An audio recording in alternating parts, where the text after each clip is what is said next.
En el verano de 1990, un libro secreto del que solo se imprimieron 100 ejemplares llegó al Vaticano. En él se encontraban las justificaciones para convertir en santa a la reina Isabel la Católica.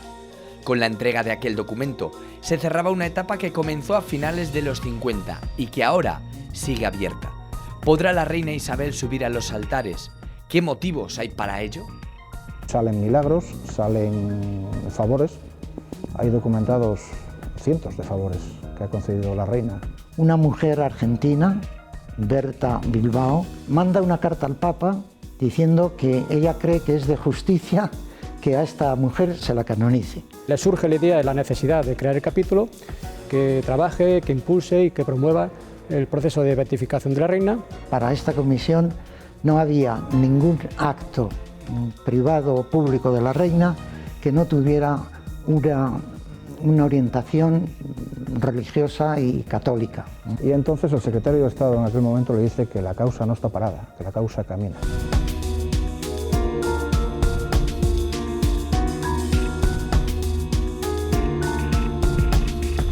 Unas operaciones rutinarias en una gravera en los alrededores de Dueñas fueron súbitamente paradas. La maquinaria pesada se había topado con una tumba. Esa era solo la punta del iceberg de un cementerio con más de 150 enterramientos. ¿A quién pertenecían? ¿Por qué estaban ahí?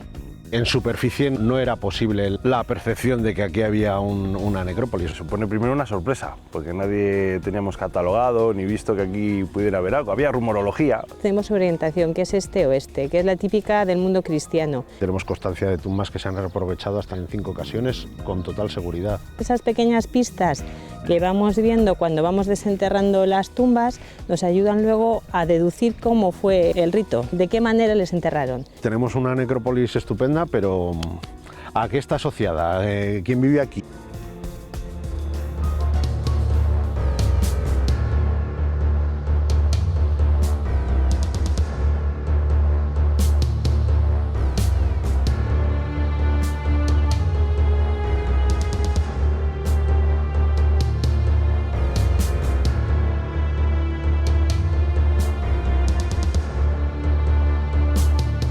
Isabel la Católica, la reina de Castilla, ha pasado a la historia como un modelo de mujer cristiana entregada al servicio y al gobierno del pueblo. Una regente de mano firme que forma parte de las dos caras de una misma moneda. Su figura ha hecho correr ríos de tinta en torno a una gran pregunta. ¿Quién era realmente la reina Isabel la Católica? ¿La mujer piadosa que acataba la ley de Dios a rajatabla? ¿O la gobernanta que expulsó sin titubeos a los judíos de España?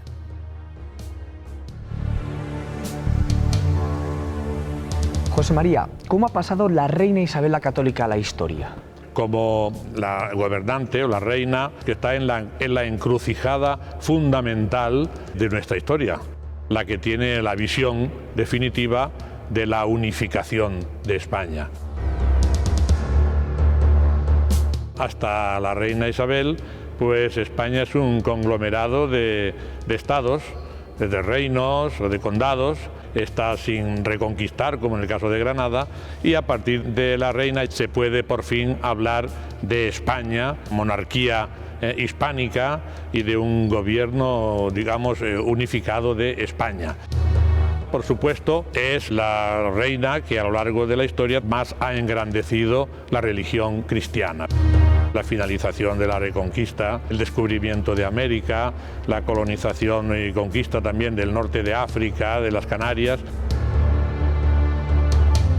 Y en cuanto a la administración, se empieza a derrotar, a suplantar el poder nobiliario para imponer una justicia igual para todos. El pueblo, por supuesto, veía con mejores ojos que fuesen los reyes los que gobernasen de forma universal a todos, que depender de los abusos de los nobles desde sus castillos y palacios, ¿verdad? A pesar de que Isabel no estaba llamada a portar sobre su cabeza la corona real, fue la mujer que cambió el mundo de su tiempo. La historia tenía preparadas para ella letras de oro y renglones torcidos a partes iguales. Consiguió, en 1474, el trono de Castilla. Aquí, en la iglesia de San Miguel, una nueva Castilla, una nueva España y un nuevo mundo estaban a punto de nacer. ¿Cómo se explica que una mujer que no estaba llamada a ser reina acabara siendo la mujer más poderosa de aquella época? Es el mismo caso parecido al de su esposo, Fernando el Católico, que también era un segundón. No había, digamos, esperanza de que fuese la reina. Primero tenía al hermano mayor, que era el rey. Si el hermano mayor no tenía sucesión, era su otro hermano, que aunque era menor en edad, tenía predilección en el derecho sucesorio. Pero sucedió por el destino, por la providencia, que el rey Enrique IV no tuvo hijos legítimos y que su hermano pequeño, el que le podía suceder, murió de peste en un pueblecito en Cardeñosa, un pueblecito de Ávila, y de ahí le vino a ella el derecho sucesorio, no sin que hubiese primero que hacer un pacto entre los nobles, el pacto de Guisando, en que el rey Enrique IV jura no tener hijos legítimos y acepta a su hermana como sucesora, pero nunca optará al trono mientras viva su hermano.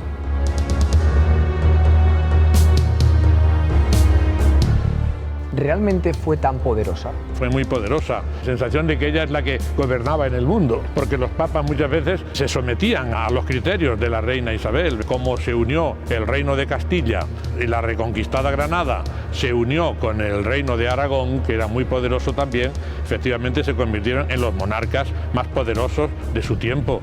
La grandeza y el poder imperial que después va a tener con Carlos V comienza con la reina Isabel y Fernando, evidentemente. La literatura sobre Isabel la Católica es como los polos de un imán, signos antagónicos pero inseparables.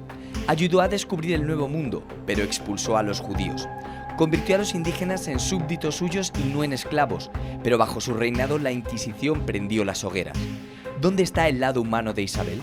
Una organización, el capítulo de Nobles Caballeros y Damas de Isabel la Católica, persigue, entre otras cosas, el reconocimiento del lado más desconocido de la reina. ¿Qué es exactamente el capítulo? El capítulo se configura como una asociación pública de fieles católicos, que tiene como misión principal la de impulsar y promover la causa de beatificación de la Reina Católica. Nos consideramos como la familia espiritual de la Reina y estamos bajo la vocación de San Agustín. San Agustín, fundador de la orden a la que pertenece el monasterio de Santa María de Gracia y las reverendas madres agustinas. Esa es nuestra sede canónica, si bien disponemos de otra sede en el monasterio de San Juan de los Reyes, en Toledo, y lo que es la sede más funcional, más orgánica, más administrativa, que está situada en Madrid. En el capítulo estamos actualmente unas 300 personas. Oficialmente, el capítulo como tal se constituye el 22 de abril de 1994, en conmemoración del aniversario del nacimiento de la reina. Lo cierto es que años atrás ya había un movimiento importante que intentaba recoger, unificar muchas inquietudes en torno a la reina Isabel y todo lo que supone su enorme legado. Don Antonio Santander, que fue el fundador del capítulo y primer gran maestre. Le surge la idea de la necesidad de crear el capítulo que trabaje, que impulse y que promueva el proceso de beatificación de la reina, revitaliza lo que era entonces el capítulo de Nobles Caballeros de Madrigal de las Altas Torres y lo vincula jurídicamente a lo que es la casa natal de la reina, el Palacio Juan II. ¿Cómo puede ser que una persona pueda contribuir a la santificación de una reina? Toda ayuda es poca. En este sentido, hacia el capítulo desarrollamos un número importante de actividades encaminadas a contribuir a que avance ese proceso. Disponemos de la Academia de la Hispanidad como institución cultural, promoción de todas las virtudes de la reina desde el punto de vista histórico, científico y docente. De esa manera intentamos contribuir a la divulgación de una imagen de la reina quizás no tan conocida, ¿no? Y después realizamos a lo largo del año una serie de actividades fijas, que coinciden, las dos actividades más importantes coinciden con el nacimiento y el fallecimiento de la reina, y posteriormente solemos estar presentes en todos los actos que tienen que ver con la hispanidad y con la vida de la reina. Toda la tarea nuestra va encomendada a difundir esa imagen de la reina, a difundir sus virtudes, a difundir el tipo de vida y el modelo de vida que llevó. Intentamos que el capítulo de Nobles Caballeros y Damas de la Reina sea también un vehículo, un instrumento de evangelización, ¿no? ¿Contáis con el apoyo del estamento eclesiástico? Por supuesto. Estatutariamente tenemos la obligación de tener un capellán que nombra la autoridad diocesana. Actualmente ocupa este cargo de capellán don José Antonio Calvo, Persona joven, persona muy ilusionada con la causa de la reina, tremendo admirador de la figura de la reina Isabel. Nos sentimos apoyados y estamos muy orgullosos y verdaderamente satisfechos con esa vinculación y hermanamiento que existe con el estamento eclesiástico y fundamentalmente a quien debemos obediencia, que es el actual obispo de Ávila, don Jesús García Murillo, y lo que es la institución diocesana.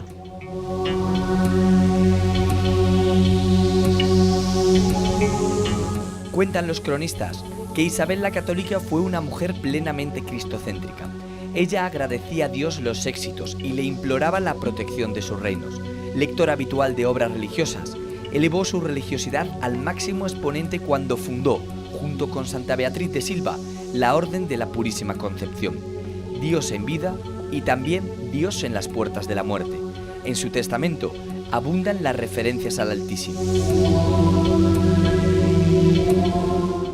¿La labor política de la reina Isabel ha sobrepasado a la figura personal de Isabel? Quizás sea más conocida. Siempre se ha dejado un poco más aparte el estudio de la riqueza enorme de la personalidad, de la religiosidad y de la aspiración incluso mística de la reina Isabel, verdaderamente excepcional y digna de ser reconocida en su santidad. ¿Cómo era la reina Isabel? Una mujer preocupada porque las cosas se hiciesen con una absoluta regularidad legal, por supuesto con un absoluto respeto a la Iglesia Católica.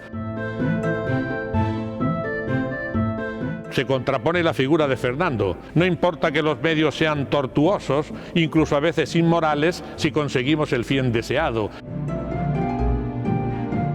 Ella es la que comienza la reforma de la Iglesia, Concilio de Sevilla, año 1478. Ella resulta claramente obediente a la Iglesia Católica. Ella no es favorable en un principio a establecer el Tribunal de la Santa Fe. Cuando viene la bula del Papa, aún retiene durante 2 años la aplicación. Lo mismo en cuanto a la expulsión de los judíos. Ella está diciendo muchas veces que ha tomado a los judíos bajo su protección, pero llega un momento en que todas las monarquías europeas y también el Papa le están exigiendo la pureza de la fe en España y tiene que terminar prohibiendo la religión hebrea, ¿verdad? La religión judía. Y el que la quiera seguir practicando tenía que marcharse. No expulsa a los judíos, prohíbe la religión judía. España fue la última nación de Europa que los expulsó. Sin Isabel la Católica, el cristianismo no sería como es ahora. Evidentemente que no lo sería, claro. Si no se hubiese conquistado al Islam, si no se hubiese descubierto la reina Isabel el Nuevo Mundo, siempre la primera misión para cualquier descubridor, para cualquier conquistador, era la expansión de la fe cristiana. Es decir, que ella fue una cristiana practicante, pero también cristiana defensora. Y reformadora. Fue también fundadora de una orden religiosa, cofundadora. Las concepcionistas fueron fundadas por Santa Beatriz de Silva, pero lo dejó todo hilvanado y murió, y fue la reina Isabel quien llevó definitivamente a cabo la fundación. Por consiguiente, es fundadora de una orden religiosa. ¿Se podría entender Isabel la Católica separando su labor política de su labor religiosa? No, de ninguna manera, de ninguna manera. La política religiosa fue fundamental, en la conquista de Granada fue fundamental, en el descubrimiento de América fue fundamental, su actitud religiosa, en la expulsión de los judíos también hay una motivación religiosa. Pero no solo contribuyó a la política, a la expansión y a la religión, ¿verdad? No, también en otros aspectos, por ejemplo, la constitución y expansión de la lengua castellana con la publicación, el mismo año 1492, de la gramática de Nebrija. En su época se escriben obras como La Celestina, fue una gran protectora de las artes. La reina, que digamos, en este caso, que una huella más importante y más trascendente ha dejado en nuestra historia, sin duda. Un halo de santidad parece rodear a la figura de Isabel la Católica. Un halo que 500 años después de su muerte parece haberse desvanecido en beneficio de la política. El reconocimiento oficial de esa santidad es lo que persigue el capítulo y una gran parte de la Iglesia Católica. Conseguir que la leyenda negra de mujer fanática y testaruda dé paso a la verdadera vida de Isabel la Católica, la reina católica. Ese podría ser el paso al fin último, la santificación. Antonio, ¿por qué la reina Isabel tiene que ser santa? ¿En qué se basa? Viene avalado por su vida.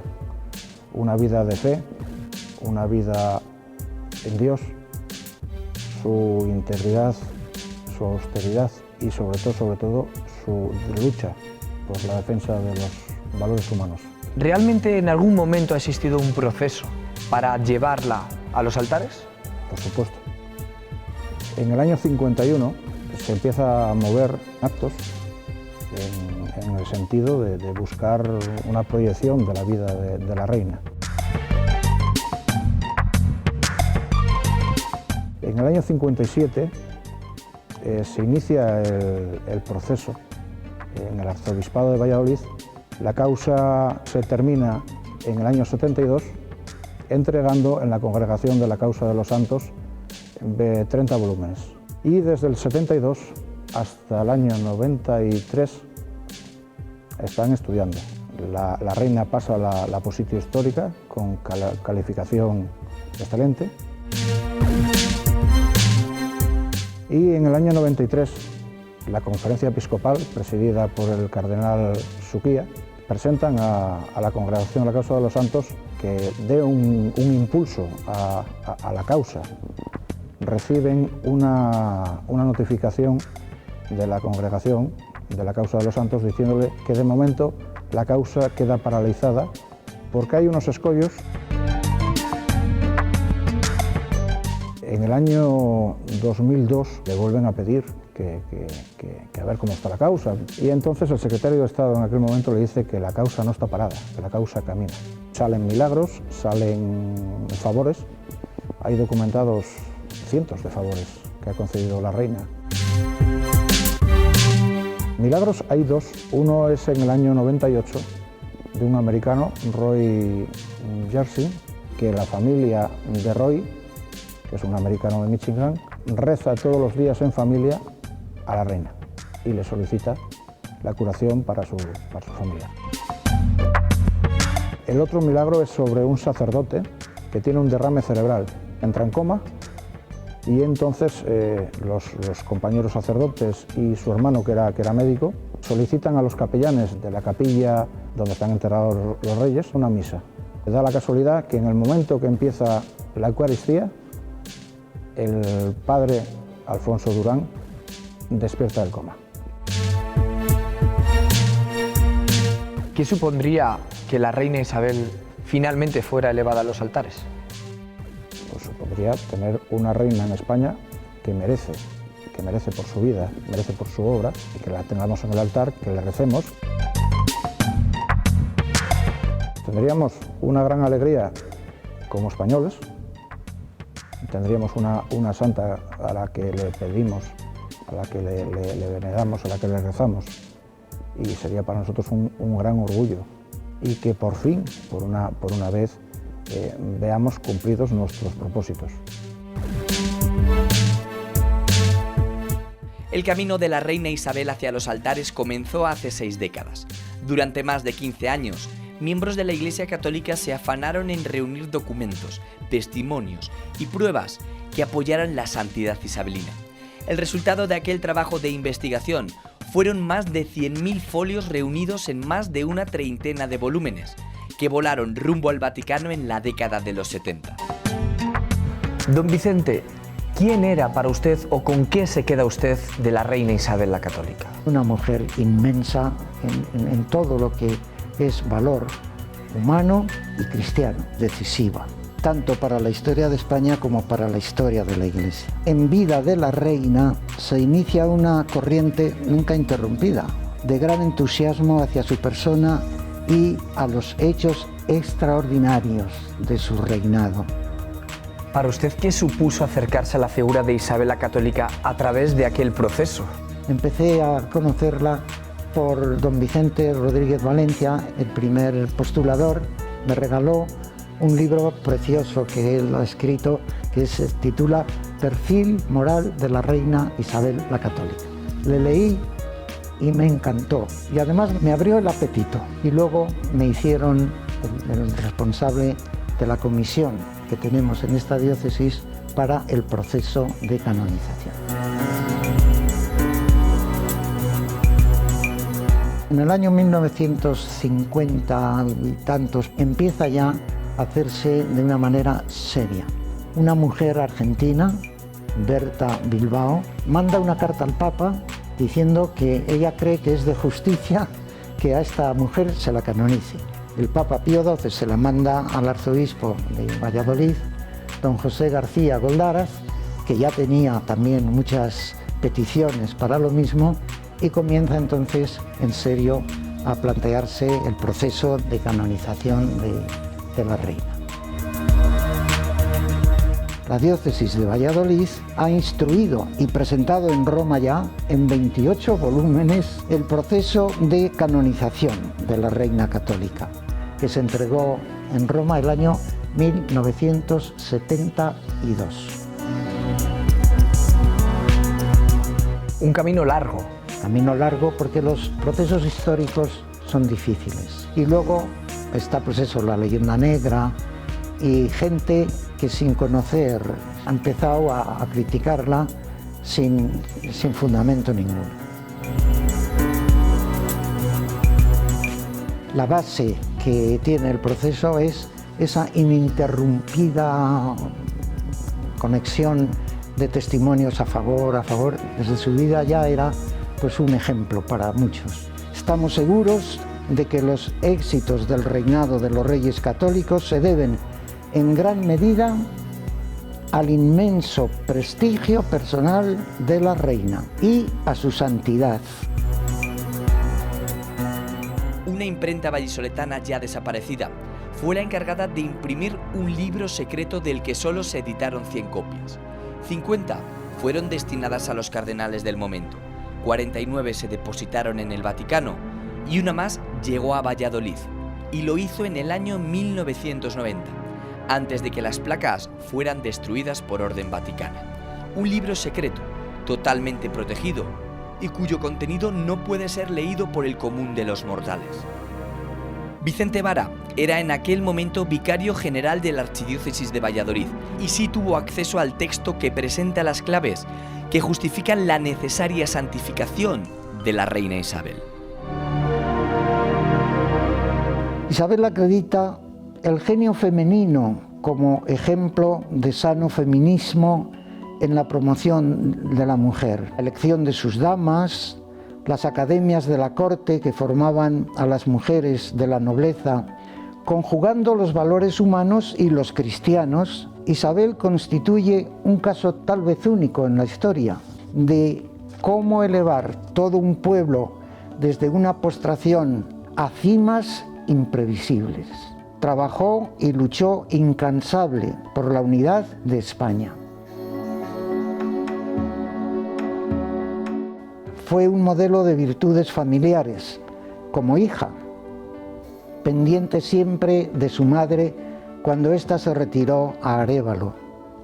Como esposa fiel, el don más grande recibido de Dios ha sido mi esposo, respondió cuando dictaba su testamento. Como hermana y hermanastra del rey Enrique IV, al respetar siempre a este rey como rey, oponiéndose incluso a los nobles que pretendían utilizarla contra él. Fue una adelantada también del respeto a los derechos humanos. Prohibió a Colón la venta de esclavos. Advirtió que no forzasen las voluntades de las catequesis organizadas en Granada para la conversión de los vencidos. Respetó fueros, aprendió catalán, gallego, vestía los trajes de la región que visitaba, impulsó el respeto a los indios, imponiendo siempre el trato similar a sus subordinados castellanos. Ella quería expandir el imperio español para convertir y para hacer conversos y extender la fe católica. La supresión del permiso de residencia en España a los judíos, se habla de la expulsión, pero fueron dictados por una misma voluntad, la conversión a la fe católica. Su deseo no era la expulsión de nadie, no fue en absoluto ni xenófoba ni intolerante. Tuvo médicos personales y cargos importantes judíos, a los que defendió siempre como súbditos directos suyos. En su testamento afirma que debemos estar dispuestos a dar la vida por Dios y por la Iglesia. Es como una mártir de deseo. Que nos sintamos todos estimulados a conocer mucho mejor esta figura que está tan desconocida, y especialmente por nosotros, los españoles. Con una frase de Isabel: las obras de cada uno han dado y darán testimonio de nosotros ante Dios y ante el mundo. Las bases están mucho mejor asentadas. La comisión que tenemos en Valladolid estuvo 12 años viendo archivos y viendo pues unos 100.000 documentos de España, de Hispanoamérica, del Archivo Vaticano. Tenemos las fichas de todo esto y los resultados. Y el resultado fue que eso, para esta comisión no había ningún acto privado o público de la reina que no tuviera una orientación religiosa y católica. Parado, pero no cerrado. Aunque por ahora la reina Isabel no podrá cambiar la corona por el halo de santidad, su causa sigue viva. Un deseo que ya ha traspasado generaciones, ha removido conciencias y ha conectado a millones de personas de todo el mundo, que a pesar de estar separadas por miles de kilómetros, persiguen un mismo fin. Puede que al fin y al cabo, el legado de la reina Isabel siga tan...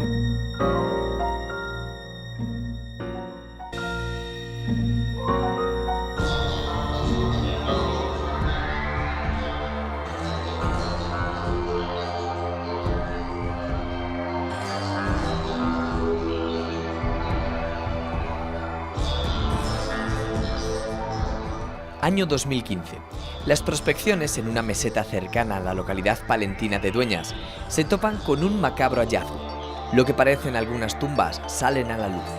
2 años después, los arqueólogos de Antequem llegan hasta el lugar y descubren que aquel primer descubrimiento solo era la punta del iceberg de un lugar hecho por y para la muerte.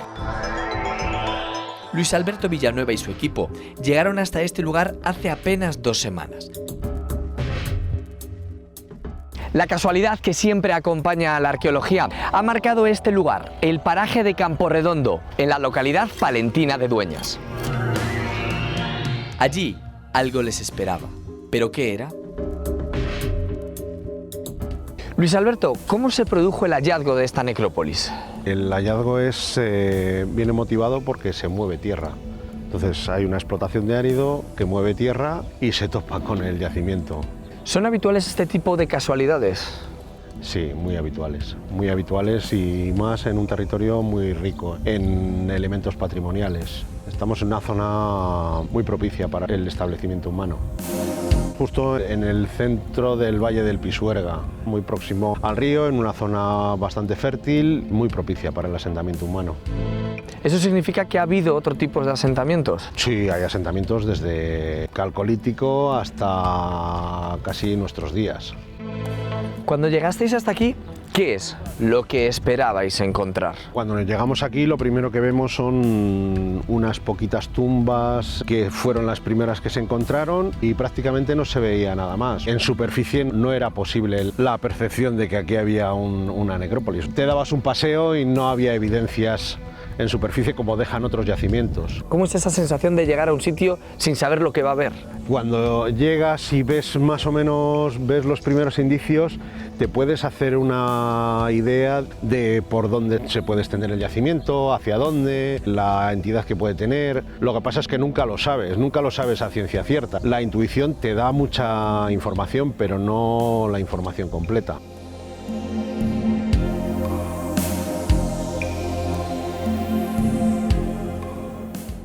¿Por qué alrededor del Pisuerga se produce esa concentración de presencia humana? Miras el poblamiento actual de nuestra comunidad y todos los pueblos están alineados en torno a los diferentes valles. El Pisuerga, el Esgueva. ¿Y una necrópolis verdaderamente puede aportar información desde la muerte sobre la vida? Por supuesto, claro que sí. Una necrópolis te aporta muchísima información. Te aporta mucha información porque te permite sacarle muchos datos a los individuos que tienes. Cómo era la distribución de la población. Te permite conocer la dieta, te permite conocer cuál era la mortalidad infantil, con lo cual te da indicios de la esperanza de vida que tenían estos individuos.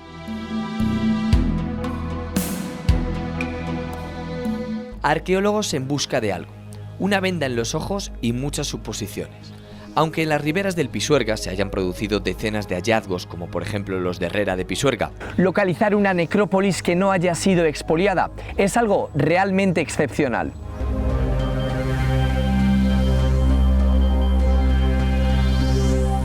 Por vuestra experiencia, ¿es habitual que aparezcan necrópolis como esta?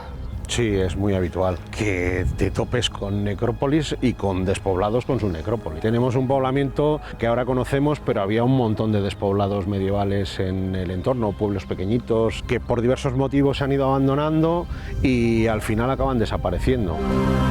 Y todo poblado tenía que tener su cementerio, entonces. Hombre, por supuesto, claro. Estamos hablando de poblados cristianos que tienen su necrópolis asociada a su cementerio.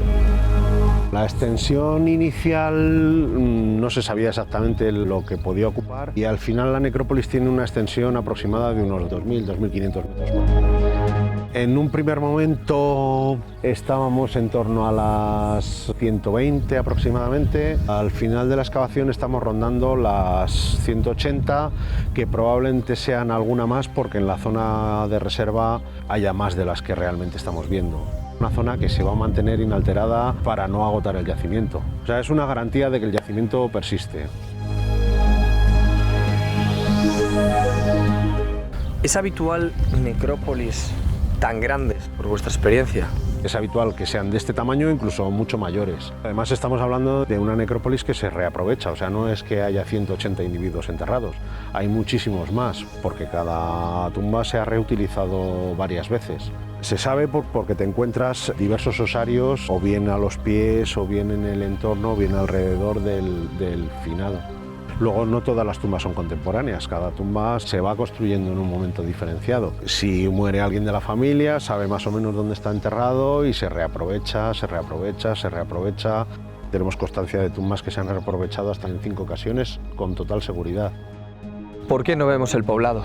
Probablemente los materiales serían precarios, con predominio probablemente del adobe o sobre la piedra, y si hubiera piedra, tras el abandono es muy normal que de lugares de alrededor reutilicen esa piedra y se la lleven. Al final los despoblados quedan arrasados casi hasta los cimientos y luego el proceso natural de sedimentación los acaba ocultando.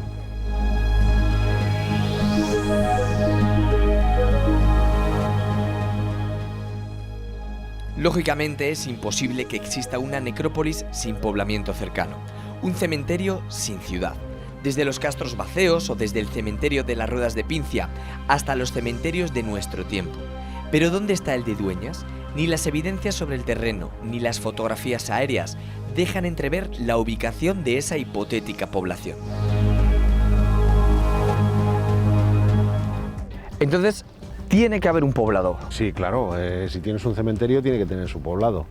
¿Y aquí qué evidencias puede haber de dónde puede estar? En superficie no se reconoce. En superficie no se reconoce y estamos en una zona con un montón de extracciones de áridos. Es probable que alguna extracción de áridos se lo haya llevado por delante, alguna extracción antigua que no contaba con las vigilancias oportunas. Sabemos que hacia el sur no está, porque lo hemos tenido controlado, hacia el oeste tampoco, porque también lo vemos. Quizá en la zona aledaña por el este puede ser que estuviera, pero vamos, no hay indicios en superficie, no se ve nada. Para un arqueólogo, esas piezas del puzzle que todavía faltan suponen un reto. Sí, claro, por supuesto. Por supuesto. Piensas muchas veces, joder, no tenemos algo que nos complete la información. Tenemos una necrópolis estupenda, pero ¿a qué está asociada? ¿Quién vive aquí? Por tanto, este lugar aún tiene muchas más cosas que descubrir. Claro, tendría su recorrido, por supuesto. Tendría su recorrido. Si está, estaría bien encontrarlo, por supuesto. Una necrópolis habla de la vida desde la muerte. Son los rituales funerarios y las fórmulas de enterramientos los que permiten acercarse a la dimensión espiritual y vital de una comunidad. Por la densidad y cantidad de tumbas halladas en este lugar, la información podría ser abundante. Pero ¿cuándo se utilizó este cementerio? ¿Cómo es posible su datación si no hay lápidas funerarias? Prerromano, romano, medieval...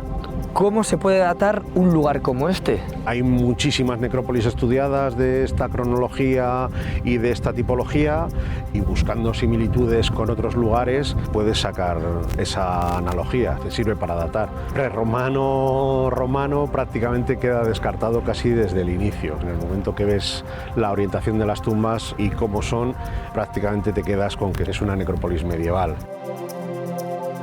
Es una orientación cristiana clarísimamente, están orientadas de este a oeste, con la cabeza hacia el naciente, todas en posición de cúbito supino, con la cabeza ligeramente inclinada. ¿De qué periodo estaríamos hablando entonces? Estamos hablando de entre los siglos XII y XIV. Faltaría obtener más información, que esa información se la tenemos que sacar a los individuos, a la topografía de las tumbas, a los materiales que se han empleado en construirlas, un montón de elementos que nos van a indicar cuál ha sido la pervivencia de la necrópolis. Para un arqueólogo, una necrópolis, ¿qué supone? Supone acercarte mucho a cómo era la población en esa época pleno y bajo medieval. Es curioso que la muerte al final te dé pautas sobre cómo fue la vida en esos periodos.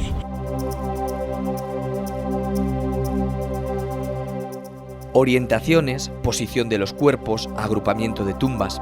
Un cementerio es mucho más complejo de lo que puede parecer a simple vista. Es en el trance de la muerte, en el paso al más allá, cuando el ser humano se siente más vulnerable y se agarra a las creencias más profundas para asegurarse un tránsito benigno a través de determinados rituales. Ana, ¿las tumbas de esta necrópolis comparten algunas características comunes? Sí, tenemos orientación, que es este-oeste, que es la típica del mundo cristiano. Eso es una de las pistas que nos ha llevado a dar la cronología y la tipología de la necrópolis en líneas generales. Luego hay 3 tipos o 4 diferentes dentro del grupo global. Tenemos tumbas que son fosas excavadas en las gravas geológicas, tienen a veces el perímetro marcado con piedras, hay de piedra caliza o de adobe. De los 3 tipos de tumbas que hay, en este conjunto podemos ver a modo de resumen más o menos las características principales de la necrópolis. Este caso es una tumba infantil, tiene una de las manos sobre el pecho y la otra estirada a lo largo del cuerpo. Que han excavado la fosa en las gravas geológicas y está hecho todo su perímetro con adobes. Se nota aquí a simple vista por la coloración del adobe, que es más oscuro respecto al nivel natural, que son estas gravas que son anaranjadas. Y en este caso tenemos a los pies una laja de caliza, que sería esta que está aquí, y probablemente tendría otra en la cabecera que se ha perdido y no la encontramos. Junto a esta tumba tenemos una de un adulto, que es esta otra de aquí. En este caso sí que tenemos la laja que marca lo que es la cabecera y a los pies también hay. Los laterales se repite el adobe y en este caso tiene como peculiaridad que la cabecera es antropomorfa. Han hecho la forma, justo se puede ver aquí, para encajar la cabeza. Con ello, ¿qué buscan? Pues que el enterramiento esté bien dispuesto y que los huesos permanezcan en la misma posición, que el difunto esté colocado tal cual lo dejaron en su momento. Junto a ella tenemos otra tumba, que es esta de aquí, que es de un adulto, y en este caso han utilizado sillares de caliza para enmarcar todo el perímetro. Aquí se pueden ver muy bien entonces las 3 tipologías que tenemos. También han marcado la cabecera de tipo antropomorfo, pero en este caso hemos perdido el cierre de este lado y no se puede ver bien a simple vista, pero viendo aquí, si se va siguiendo la línea, se puede ver cómo hacia aquí el ángulo, aquí estaría el cráneo y aquí vuelve la tumba. Me llama la atención otra tumba, ¿verdad? Tenemos un caso, es el único que hemos encontrado en la necrópolis, que es un sarcófago. Es una pieza monolítica hecha en caliza que han excavado todo el interior como si fuera una bañera para poder depositar dentro el enterramiento luego de un individuo adulto en este caso, que sería esta de aquí. Se puede ver que sigue también la misma orientación, este-oeste, paralela junto a otras muchas que rodean toda esta zona de la necrópolis. Es una pieza completa y otra de las características comunes que encontramos en la necrópolis es la reutilización de los enterramientos en numerosas ocasiones. Vemos que no aparece el individuo que se enterró en última instancia porque ha salido limpia la tumba, pero en la cabecera podemos observar que hay restos de un cráneo aquí y otro aquí, junto con algún fragmento de huesos largos. La tumba se ha utilizado al menos, que sepamos, en 2 ocasiones.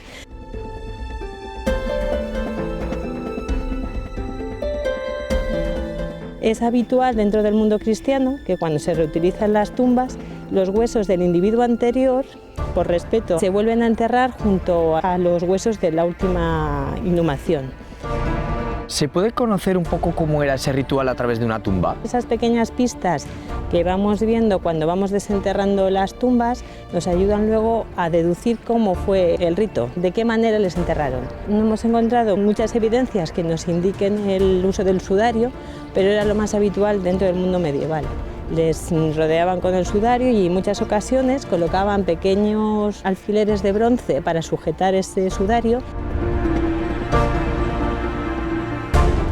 Durante mucho tiempo el ser humano creyó en la realidad de un viaje al otro mundo. Un trayecto en el que era necesario que los bienes materiales acompañaran al difunto. Así, por ejemplo, en la conocida como Necrópolis de las Ruedas, de Pincia, sonajeros, joyas e incluso armas acompañaban al fallecido. En Dueñas han aparecido ajuares. ¿Han existido ajuares en esta necrópolis? Pues sí, muy escasos. Dentro del mundo cristiano no es muy habitual que se encuentren ajuares asociados a las tumbas. Es más bien un rito anterior. Cuando se va cambiando hacia el mundo cristiano es algo como que no va con la doctrina, entonces se van abandonando de manera paulatina, pero sí que hay a veces pequeños rasgos de antigüedad en los enterramientos que nos indican cómo van perviviendo ese tipo de ideas en la población de prepararse para el más allá. Cierto rito pagano que se va manteniendo en las poblaciones, sobre todo en las rurales.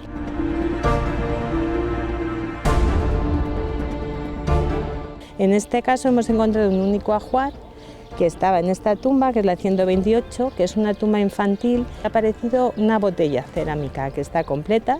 Estaba colocado en esta posición justo junto a la cadera y las extremidades inferiores del individuo, con la boca hacia los pies y tenía la parte del fondo colocada en esta zona hacia la cabecera. Parece indicar que es de cronología visigoda.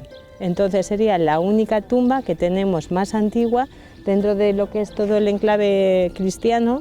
Nos podría llevar a los primeros inicios del uso de la necrópolis.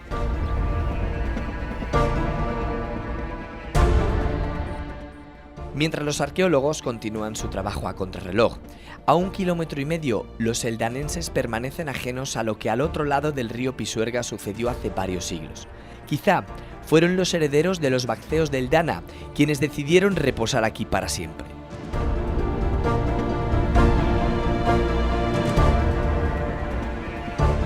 ¿Qué supone para Dueñas un descubrimiento de este tipo? Supone primero una sorpresa, porque nadie teníamos catalogado ni visto que aquí pudiera haber algo. Había rumorología típica de los pueblos, pero no había nada más. ¿Qué puede aportar a unos vecinos de una localidad que vemos allí al fondo? Bueno, pues yo creo que nos tiene que, en principio, orgullo. Siempre hemos sido una zona de paso, es una zona rica en el sentido agrícola, buenas vías de comunicación con otras localidades y al final, pues bueno, hemos tenido la suerte y la fortuna de tener bien conservado una necrópolis de este tamaño.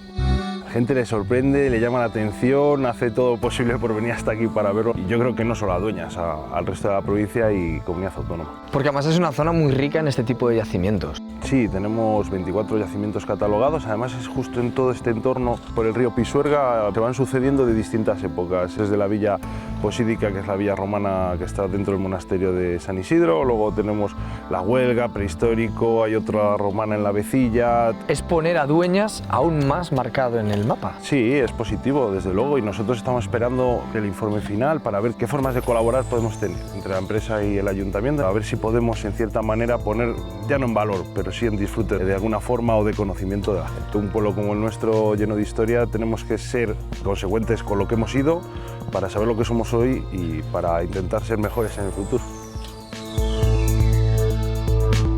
Con la mirada en el pasado, Dueñas pone rumbo a su futuro. Quienes aquí quisieron descansar durante toda la eternidad, preparados para ese amanecer definitivo, probablemente no imaginaron que antes de que llegara ese día, la luz volvería a iluminarlos. Hace siglos, ellos eran los que se hacían las preguntas, pero ahora son los encargados de responderlas.